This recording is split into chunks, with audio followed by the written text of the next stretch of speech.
Okay,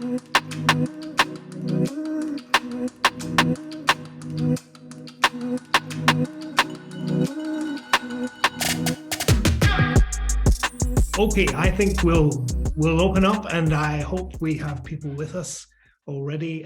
But firstly, my name's Gavin Dykes. I work at the Education Forum, and I am delighted to be working today with Cecilia de la Paz, who's coming to us from Montevideo, and she is.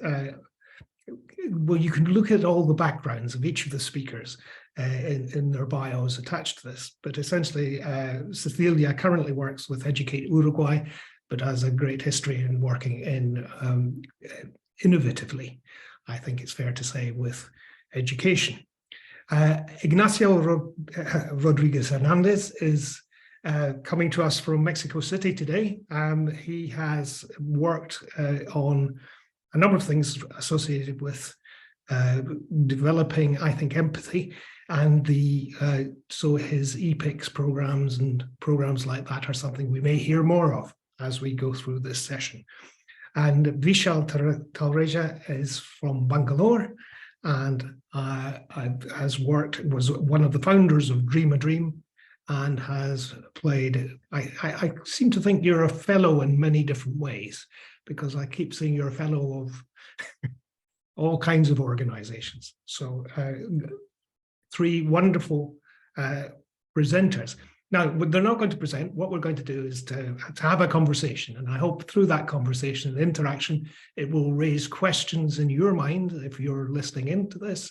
And I'll be pleased if those questions appear in the question box on the screens, and we'll try and feed those into our conversation.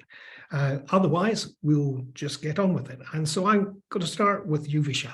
I wonder what you feel most proud of. You've done huge and wonderful things. What do you think has had the greatest impact, both for other people and for you, in terms of your work with empathy and well-being? Yeah, thank you, Gavin, for a great question to start off with. It's a pleasure and honor to be here and share this space with all the other panelists. Just a couple of days back, I was talking to one of the young people that I worked with since the time he was 10, and he's almost 30 now. And he came up to me and said he lost a friend of his to suicide just a few days back. And he was, of course, upset about it. But what he said was that what I've done now is I have created a network of other peers and young people so that they can reach out to me or anyone else whenever they're feeling low or if they're having thoughts like this. It was his most natural response. Here was a young man who himself has had upbringing in a background of violence and abuse, who's found his way through empathy, care, trust, and dignity to find his own spaces of thriving. And now he's using his agency and voice and his privilege to help other young people and to ensure that young people don't take any drastic steps. So that's a very micro level that we're very proud of, that there are entire generations of young people that we have worked with over the last 23 years now, who are showing up very differently in the world, who are showing up with kindness and empathy and a sense of community in the world. And if I take that to a macro perspective, in India alone, our work in the area of social emotional learning and life skills today reaches over 3 million children directly through Dream a Dream, but more than about 30 million children through other organizations or networks. So there is this movement over the last 2 decades where we're beginning to give more importance to the needs of social emotional learning for children, especially those growing up in adversity.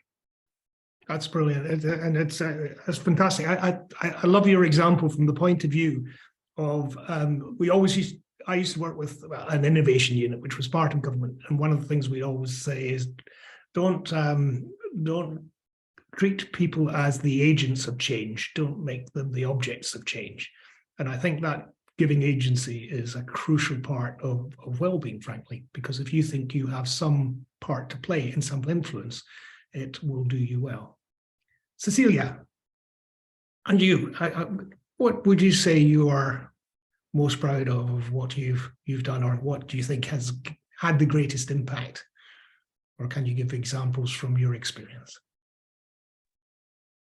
Wow, that's a very hard question. I am usually a person that kind of like walks the talk. So when I'm asked to talk the walk, I kind of stumble a little bit.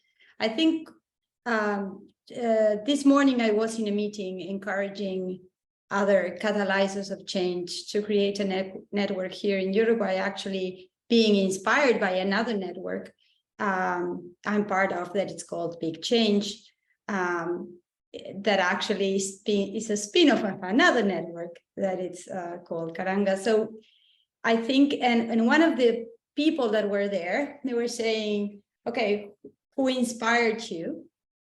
And she said, well, actually, I'm very inspired by you. Like, you called and I came because I knew something great for children will start happening, and I wanted to be part of that. I was very humbled about that.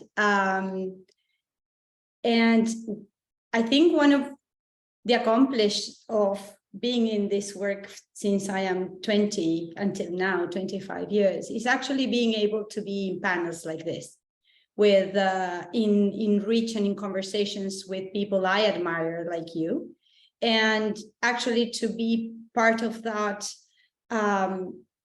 circle of virtue, if I may, for other people as well. So as Vishal was saying, it's like showing that we can stand and be and offer our talent in a unique and new way for other people and for the next generations. I think that is an honor for me. I started because I was very moved by one child in rural education. That's what we do at Educate Uruguay. His name was Nicolas. And actually today we reach out to 11 provinces and help more than 450 rural schools. And it's not about the numbers, but it's about the stories and the people that you've touched, that today, if you call, they join. If they're ready, they're open, and they're available to others to offer their talent for a good cause. So I think, if you ask me, is the small acts of transformation that I've been able to put together with other amazing people that have proof that we have a say and that we have a role to change things, and just use that agency to do good and to spend our lives trying to make a better world. Not know if I will succeed, but a very wise person told me yesterday, called up Gavin Dykes, that even if you cannot cross the bridge, that bridge will take you to another bridge. So that's the way, just move it forward. Well, thank you. That's excellent. And I think we should never put down that it is just one child. It's fantastic. It's a child. You know, it's a big thing to change a person's life. And if you're doing that by supporting them and giving them the community to work with, or giving them a sound community in which they can have some trust, then that's vitally important. Ignacio, what about you? What pleases you in terms of what you've done, and what are you proud of?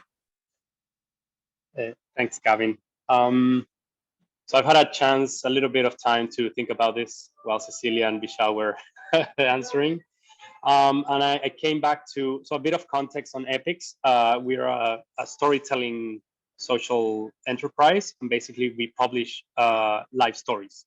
And our base is using empathy for building out or understanding what the other person wants to say. And I'm at an event right now here in Mexico, an impact investment, and I was asked, like, okay, what's the impact of your organization? And normally in communications, it's often like, okay, how many people did you reach, and how many people listened to the stories that you're publishing? And what I was thinking was, for me, actually, the impact, the most important part about the work that we do at Epix is that we're able to listen to someone else that normally doesn't have a voice or is never asked about, look, what's up with you? And it's often in vulnerable situations, because our work often focuses on, less privileged situations.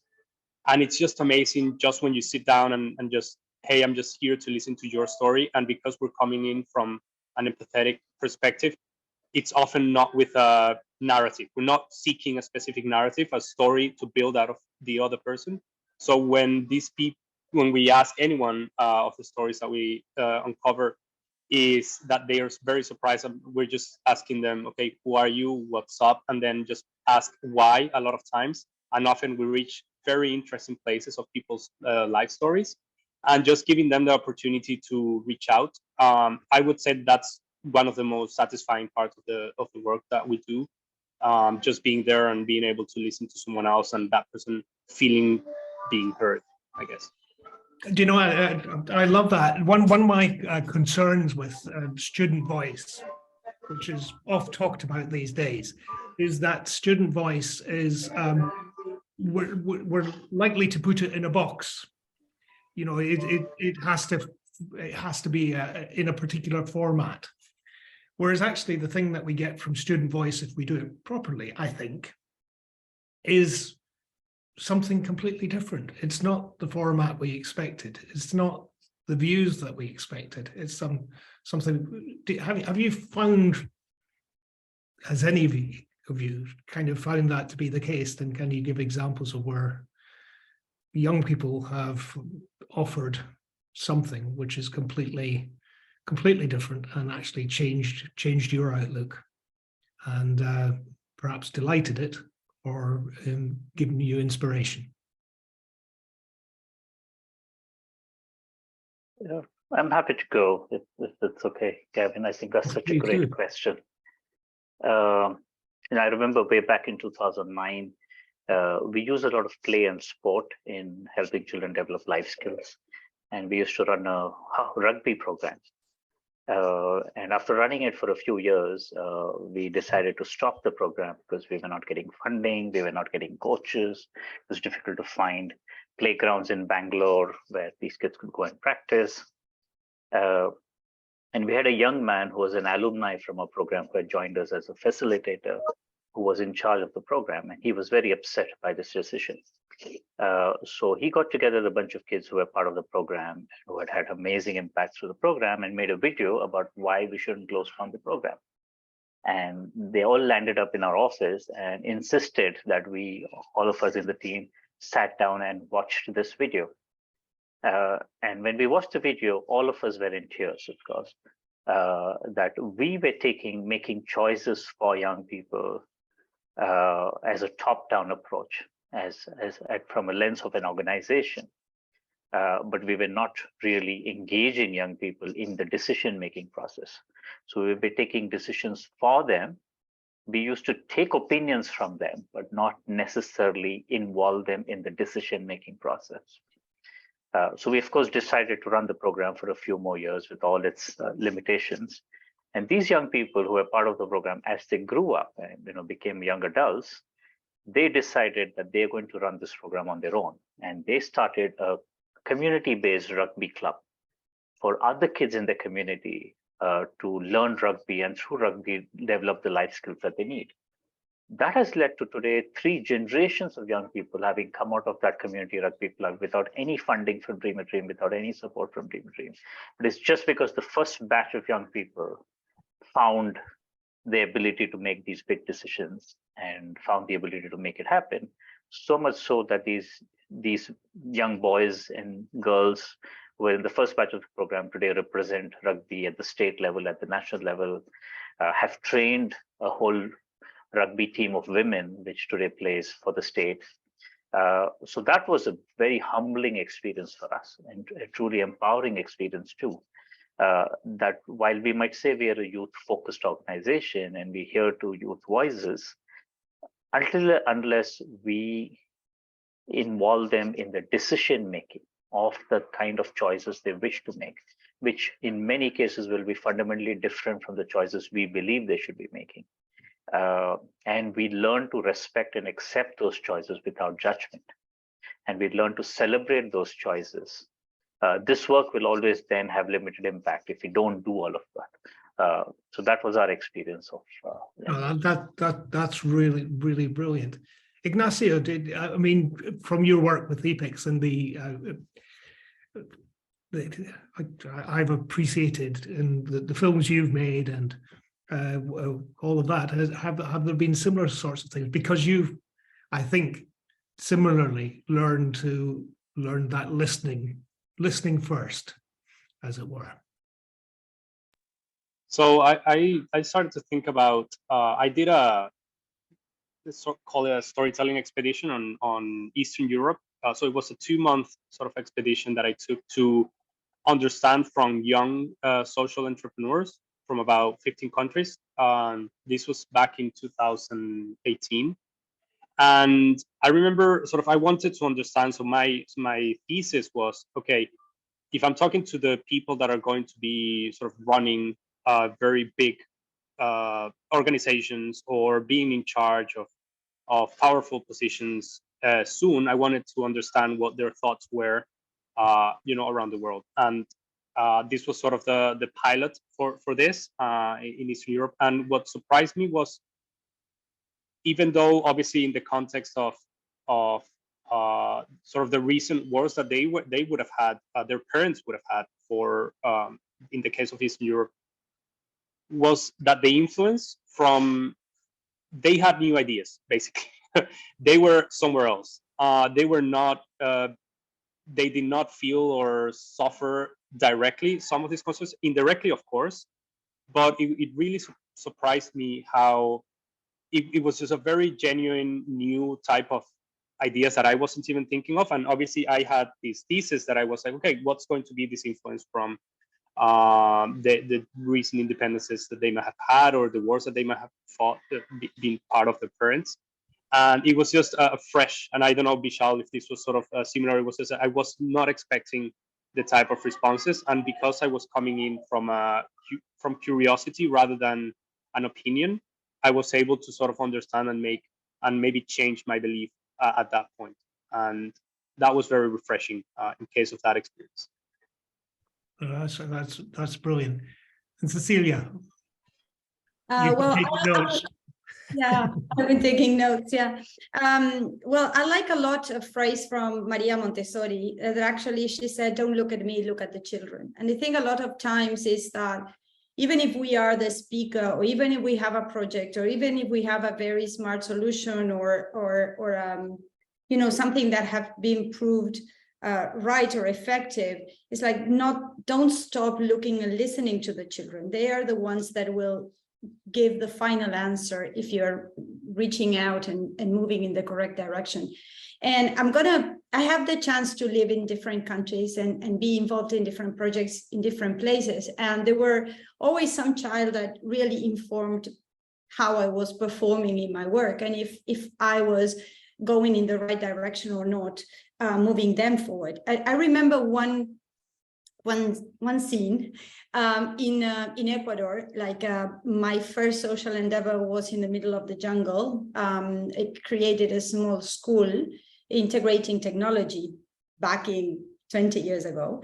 And what I was coming from the film industry, and I was always very careful about the entertainment aspects of the project I was in, and the design and the graphics, and so everything was very well polished from the presentation point of view.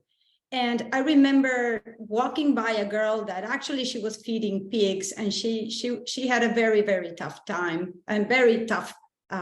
She was not a wanted child, to say the least. And we remember walking with her, and he says, do you like the projects of the school? Of course, she didn't know who I was, and she says, yes, I like it because it gives you tools that are not for poor children.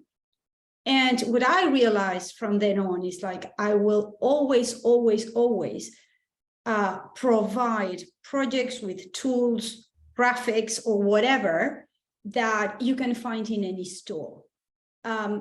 With the things that you don't say, with how you show up, but by how you model, how you move, how you the quality of what you are offering, it's also part of the message. So for me, that was very moving, and I was not expecting it. Another scene for me came from Uruguay. Like, I was already working for One Laptop Per Child implementation here in Uruguay. This is a little bit, at scale, like for the whole country. And there was this myth about children don't like playing with educational games.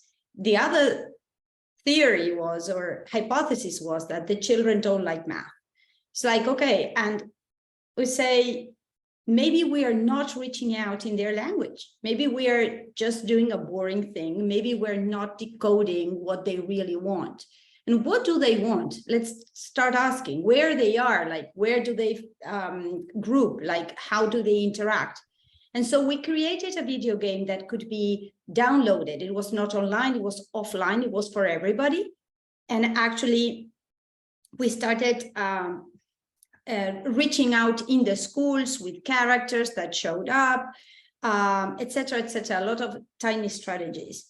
The thing was that in 30 days, there were 100,000 downloads of this math game. And actually, it ended up in a competition with 22,000 teams of 3 children, because they like to compete in groups, like from all over the country. So national authorities, even the president from the place I was working on, were amazed by the response of the children.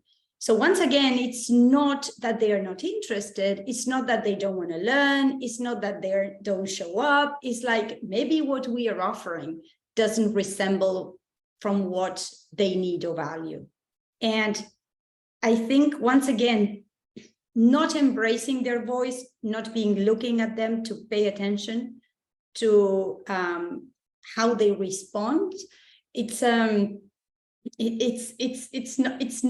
not taking us anywhere. The other thing was, like this example, I have so many, but the other one was, we put out a digital library. It's a country library for everybody. So what we thought was, if we offer digital books, then everybody has access, and then we close the gap between the have and have-nots of books, and we close the gap of the have and have-nots of reading performance. And what happened was, the children were not downloading the digital books. And actually, since we invested so much in the digital library, we said, like, no, but maybe we can do something else. We can put it here or there.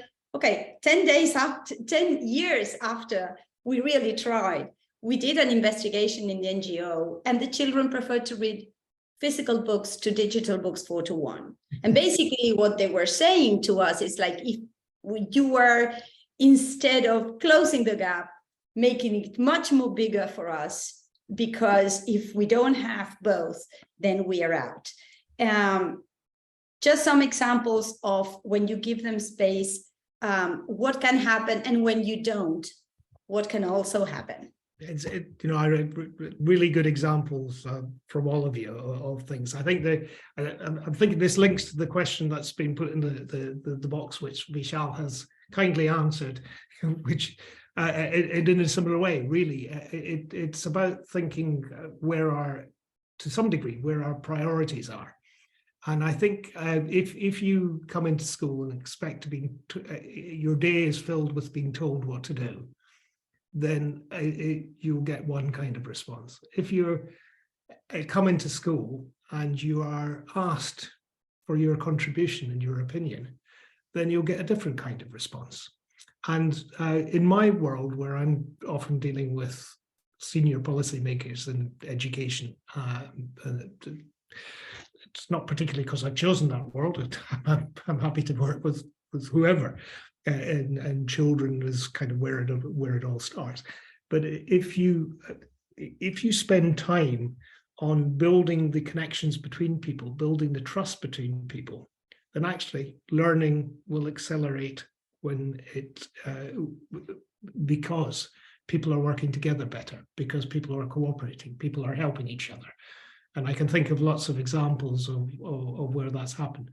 I think the other thing. Gavin, yes. Can I jump in? I'd love to I read the question now. And and I'd love to just suggest a workshop that we do for, we call it empathy and storytelling workshop. And it's basically, we pair we have a group of people, say 30 people, and then we pair them up.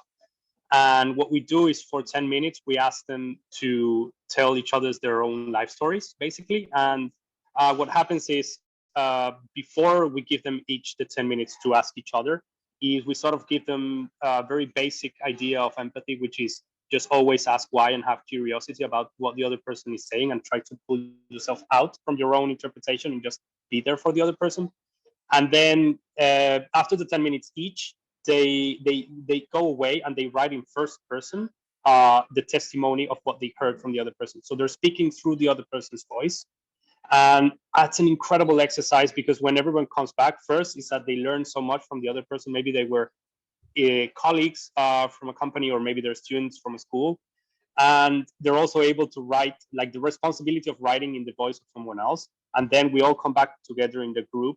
And obviously we only have time to share some of the stories, but some people just stand up and then they read out loud in first person the story, speaking through the voice of the other person. So it's a great exercise, like group exercise, and it's a good way of having the opportunity to listen to a group of 30 people with limited time, basically.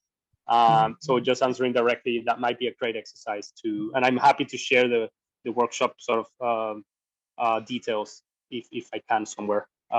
We can ask Ed to help us with that. Yeah, absolutely. No, that's brilliant.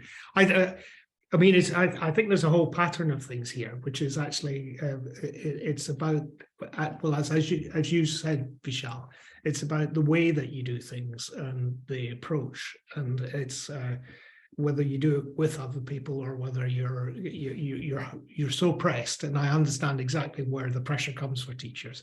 In a busy life where there's a lot of pressure on actually achieving certain things in a certain time, it's hugely difficult. But the benefits are huge. Sorry, it's making me want to throw in things and I shouldn't be doing, because I'm supposed to be cheering. Vijay, I would make one of the things, and tell me if I've got this right, and I hope I'm right in saying what I'm saying, in sort of the happiness curriculum in Delhi, as was it, one of the things that really caught my eye was at the start of each day, every pupil's voice is heard. Can you just describe, am I right? And is that the way it works? Yes, you're right, Kevin. The happiness curriculum that is today working in public schools in Delhi reaches nearly 1,030 schools and about 800,000 kids who every day from kindergarten to grade 8 start their day with the happiness session. And this is a 35-minute session where it is all about the kids. So their voice is heard, there's laughter, there's joy, there's play, there's mindfulness practices, there's storytelling, and there is use of play and art for expression.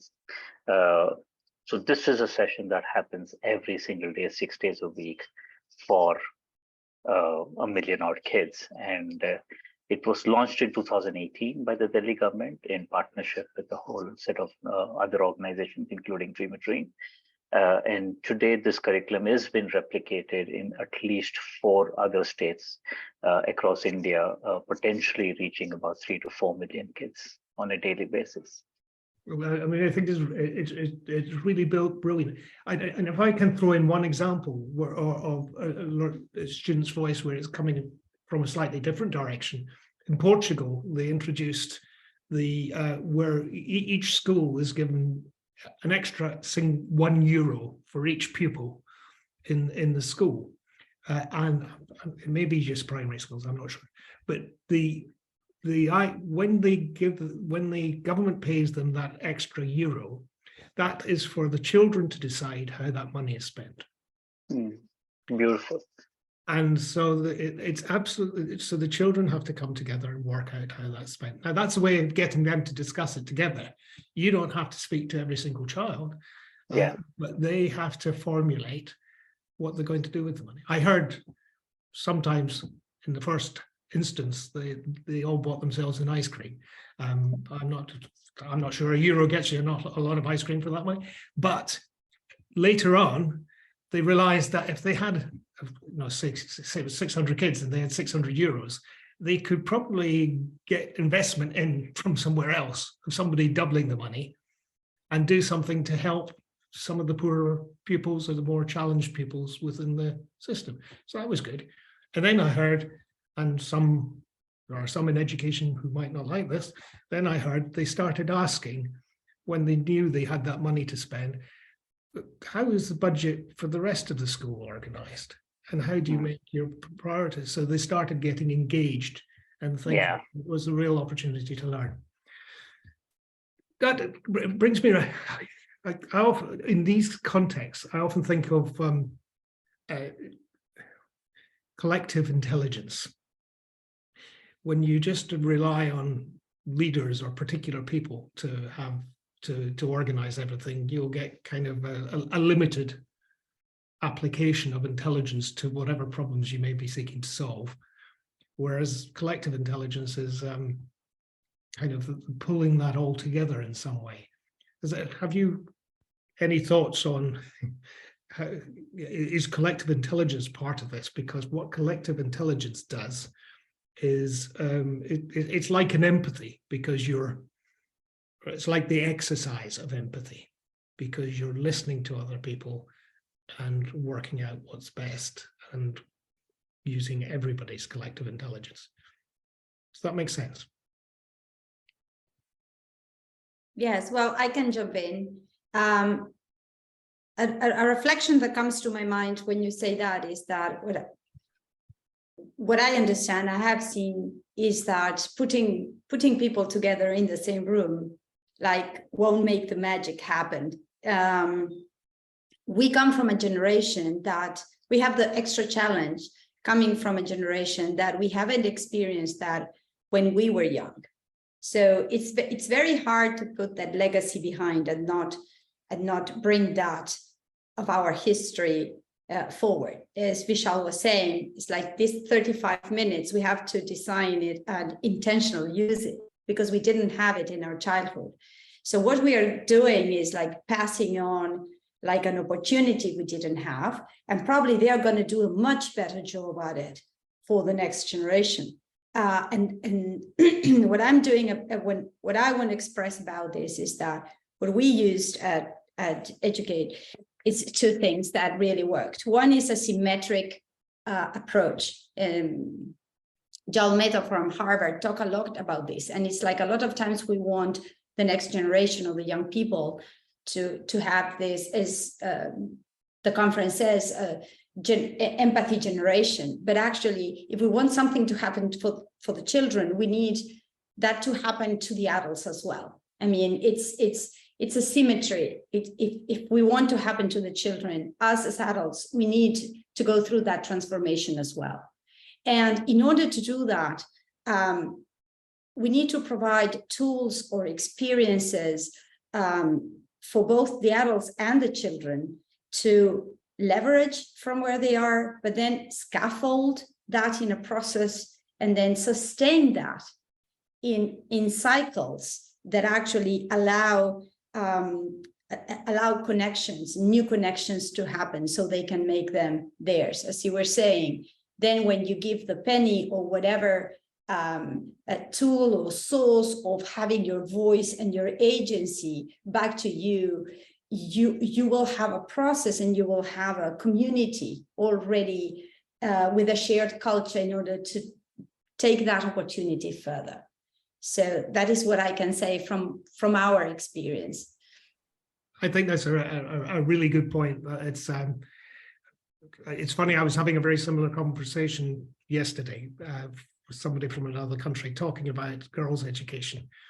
And her point was, you've got to pay attention to boys' education to make sure that they are brought up to be empathetic to girls' education and the importance of it, if you're going to actually make a sustainable difference.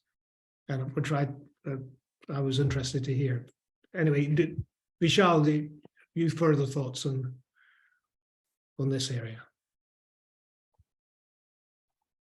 Yeah, sure, Kevin. I'm looking at it in a couple of different lenses.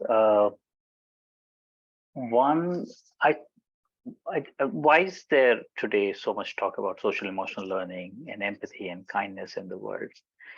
Because my sense is because we've been through a period of maybe the last 50, 60 years of individualism and individual achievement and individual attainment and individual choices. And in the process, lost out on what's core to being human, which is community, which is about being with one another, which is about thriving together.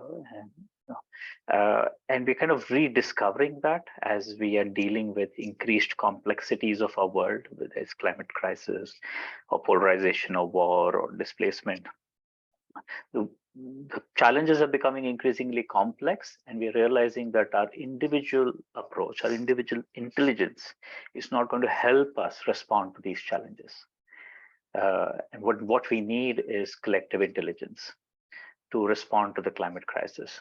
What we need to understand is that the choices I make sitting in Bangalore about the way I choose to live will have impact on a person living somewhere else in the world, because the climate is so deeply interlinked today. Or what I post on a social media post today sitting in a city in Bangalore could have a ripple effect to someone's lives in some other country because of the information they're putting out or the fake news that I might be putting out. So I think it's driving us to this reimagination of the need for collective intelligence. And how that's showing up in our education system is through these innovations right now. These are siloed innovations, right? Storytelling, use of storytelling as a powerful medium to reconnect with one another.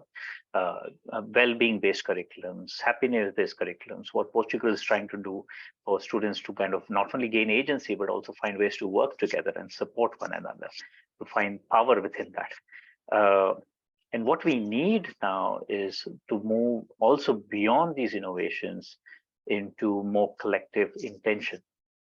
The happiness curriculum, while a great curriculum to be introduced, is still a band-aid. It is not transforming the education ecosystem. For us to truly transform the education ecosystem, we need to, one, go back to what is the purpose of education in the life of the child, in the life of every child, and how that leads to building the kind of society we wish to see 20 years from now, 30 years from now. So having that vision and imagination, and also redefining this idea of success of education, moving away from this competitive, few people succeeding and most of them not succeeding, all about jobs and rankings and high incomes, towards this broader idea of thriving and flourishing. And once we open up that idea of thriving and flourishing for every individual, then the thriving of the community comes in, thriving of the society comes in, thriving of the planet comes in as ideas. And that's where we need then collective intelligence, right? We just can't have a top-down approach. And for me, the happiness curriculum design was a classic approach to that. While it was the idea of the Minister of Education, when we were brought in to help them implement it, we said, we were not going to give you a curriculum. We're going to work with your system, with your various departments, and help them understand how to design a new curriculum which puts the child at the center, and learn how to do that. And we'll do together, we'll co-create it together.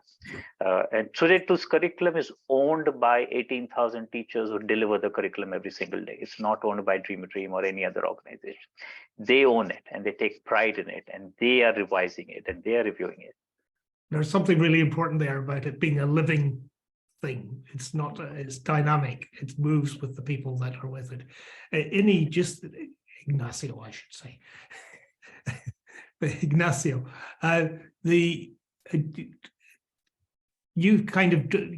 what you've done with empathy, I think, is to do with the culture of people and to do with wider society, perhaps. And possibly the things you're looking at into the future. And we've only got a few minutes left, really, to kind of move it on to thinking about, where do we go from here? What does the future hold? What are the particular areas we should be interested in? But are there some things about collective intelligence in the society that we live and things that you're looking at, which are looking to the future and changing things for a better future? So came to mind, Gavin, actually, it's less to do with my storytelling sort of epics project, but rather I also do improvisational theater. And one of the things that the most important sort of the backbone of creating a good play, which is completely improvised, is a collective intelligence. And the things that are important here is that, and I guess this is what I correlate with, I guess, life overall, is that they're all built out of our individual contributions. There needs to be an individual contribution, but we get sometimes too stuck with our own ideas. In the case of theater, is that we're trying to push an idea forward because we think it's going to be great, and then someone else also has a great idea, and maybe they came first, and you really have to quickly adapt. And that talks a lot about how unpredictable we might think life is right now, and how we really need to be.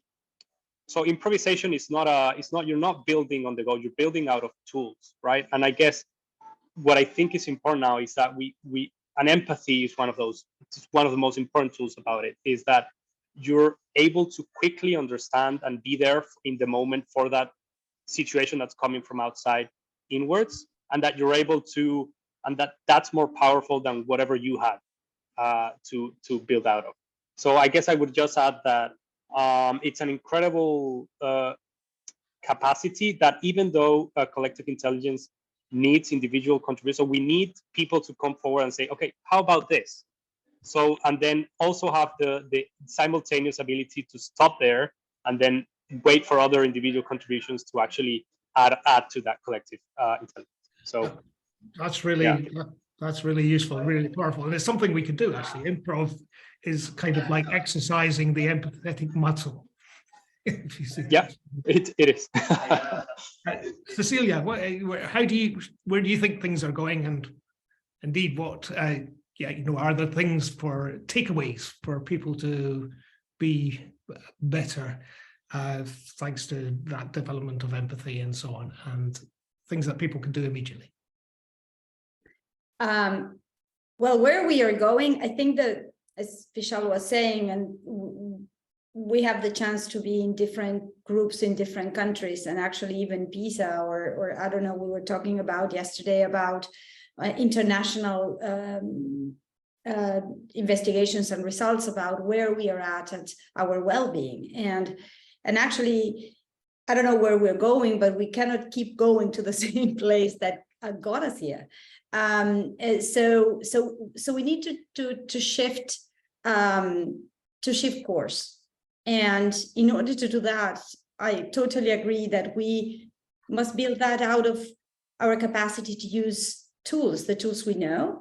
So more than experts, we are all craftsmen and craftwomen, like putting together and seeing how we can share the tools that we have to a shared problem. I, for example, COVID, and now we don't talk about that too much, but actually I think it was an amazing opportunity and moment where we all planetary, as Vishal was saying, we're facing something at a specific moment in time that we were all going through. It didn't matter where you were, like what was your cultural background, how much money you have, if you speak 3 languages or 5 or 10, like we were all of us in paying attention to a specific point, and we're going through a similar experience. So I remember one teacher saying, it's like when we all go through the same crisis or emergency, the good thing is like we can share the same tools. And I think putting light,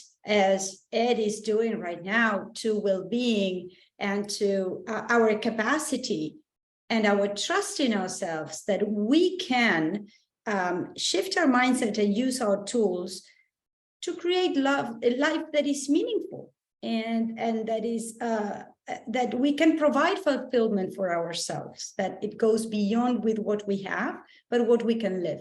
And for that, I think these groups, as I totally agree, that this is something that we have to create together, intentionally. So collective intelligence all around, and working together.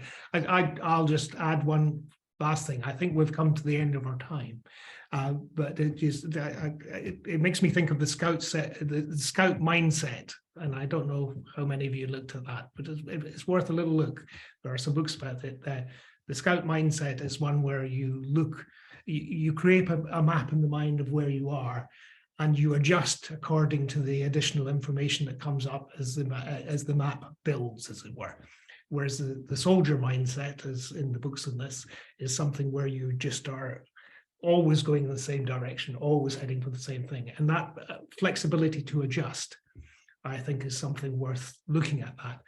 And the flexibility to adjust is important. And as we adapt and adopt collective intelligence and listen to others, so that we can change the direction we're moving in, and we can do better for our children.